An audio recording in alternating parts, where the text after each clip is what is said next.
Hi, welcome to the Vedic Astrology new moon forecast for January 2023.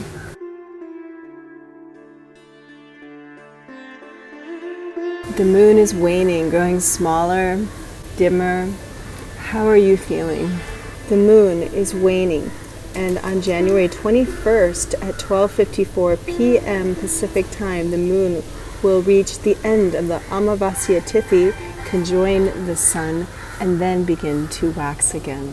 Feeling maybe exhausted, tired, more introverted, or maybe hitting some obstacles, or maybe you're feeling like you're coming into a new chapter, something big, but you're not exactly sure what it is. This new moon has a very powerful shift within it. Well, actually, it's coming right before it. Saturn, the ruler of this moon, is changing signs from Capricorn to Aquarius. I'm here in Amritapuri in Kerala. Here you can see behind me the ashram. Underneath the honeycomb. Ashrams are kind of like honey hives, beehives. With all the people moving around down there and doing their work. I don't know if you can see this, but behind me are bees. These are thousands of bees. You know, Saturn moving into Aquarius kind of reminds me of a honey hive. How we all work together as a social unit. Now, Saturn has been in Capricorn since the beginning of 2020, when the pandemic began, and Saturn in Capricorn is a powerful force indeed because he rules Capricorn. Capricorn, it's called Makara in Vedic Astrology. Makara means crocodile, and crocodile is an ancient animal, right, with a lot of resilience and really ancient DNA that really shows how Saturn's big lessons, I think, are a lot about resilience and survival when he's in Capricorn. Now, though, he has entered Aquarius. This is the Mula Trikona of Saturn. He is very powerful here as well, but he's bringing in a new message, a new mission. And it has to do with, well, social unity and equality and democracy. Aquarius is called Kumbha in Vedic Astrology. The Kumbha is the pot, right? Like you've probably seen, and also in Western astrology, Aquarius is symbolized by a man holding a water pot, pouring the waters out of a big pot. Shared water is the symbol of social unity, how we share resources. So now this is a paradigm shift. As Saturn moves into Aquarius, you may be asking yourself how you can become more involved in some way socially, or how you can step into leadership in new ways.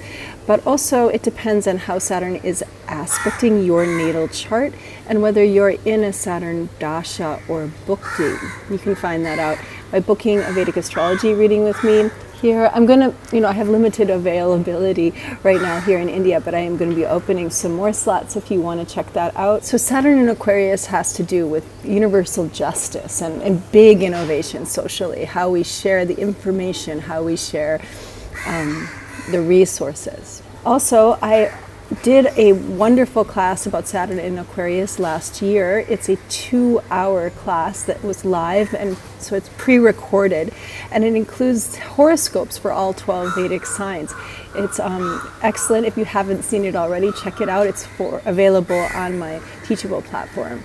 The new moon is in the area of the sky called Uttara Ashara, which is all about universal truth and leadership as well. This is an excellent way to start this lunar cycle because we have been in the midst of a pretty intense Mercury retrograde, Mars retrograde over the holidays. Uttara Ashara is symbolized by the elephant tusk, which has this ability to remove obstacles and to get into what needs to be done. Especially Uttara Ashara is connected to the Vishwakarmas, these excellent qualities of human nature like leadership and goodness and truthfulness. Also, it's the Chinese New Year, which is it's opening the year of the water rabbit. First days that come up right after the new moon, when Saturn is just entering Aquarius. There is also a aspect of Venus. Venus is also entering Aquarius at this time, and for a couple days, we're going to have what's called Graha Yuddha. Saturn and Venus are going to be very, very close together. That crow nearly bomb dived me there. That's, crows symbolize Saturn. Saturn rides a crow in Vedic symbolism. So anyway, that Graha Yuddha between Venus and Saturn can create some blockages or obstacles, actually. So even though this new moon has this push forward, it may take a few days to really get going. When the Graha Yuddha ends on January 23rd at 11 p.m. Pacific time, about things can start to get free. In some parts of India, this new moon, dark moon, actually the Amavasya moon that comes right up leading into this new moon, the last day of the lunar cycle, is called Amavasya. This Amavasya is called Moni Amavasya, which Moni means silence, taking a vow of silence. And so I think this new moon is a powerful time to be quiet and self-reflective, do meditation, and create space for information to enter, for the sacred in your life right now.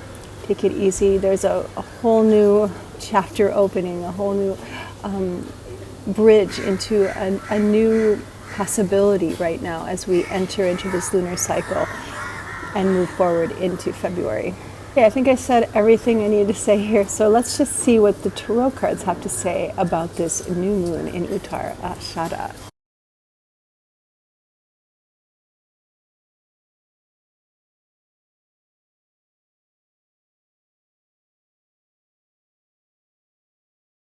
Now the first card that came through, it's interesting, this new moon is in Capricorn.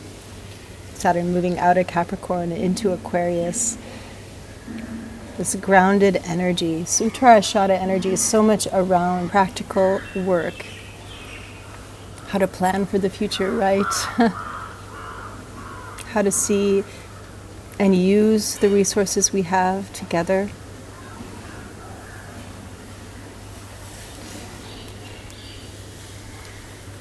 And the card of the sun came forward. The sun is also beginning its northern movement, meaning that it's starting to come back into power in the northern hemisphere. We just had the celebration of Makara Sankranti here in India, celebrating that return of the sun.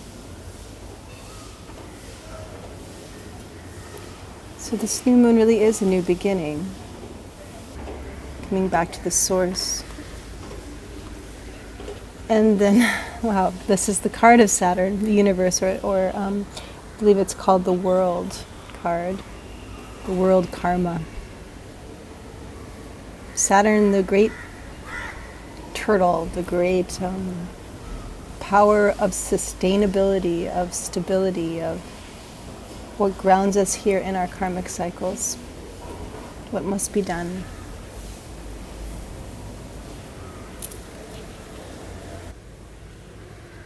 The truth of your soul is much bigger than just the shell of this life and body.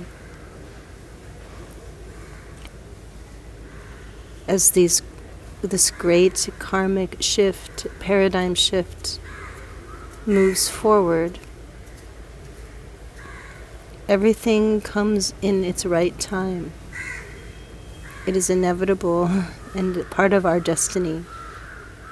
As we step forward into a new world, the Lord of Time weaves all in its right position and time. Trust that your soul has an integral part of the fabric being woven. You are a thread that is irreplaceable. How can you connect to the resources you have and see into a better world, a new world in the future? Okay, thanks for coming to the Industry Astrology New Moon Forecast. I do offer one-on-one Vedic Astrology and Tarot readings online on Zoom. If you'd like, check it out on my scheduling app on anandastrology.com. And check out my class on Saturn and Aquarius and other classes on my Teachable platform. Do follow me on Instagram, but remember, it's a lot of imposters out there, so never ever respond. If I privately message you on Facebook or Instagram, that's not me. Subscribe to this YouTube channel. If you haven't already, get on my mailing list. It's free, and I will see you soon on the next full moon.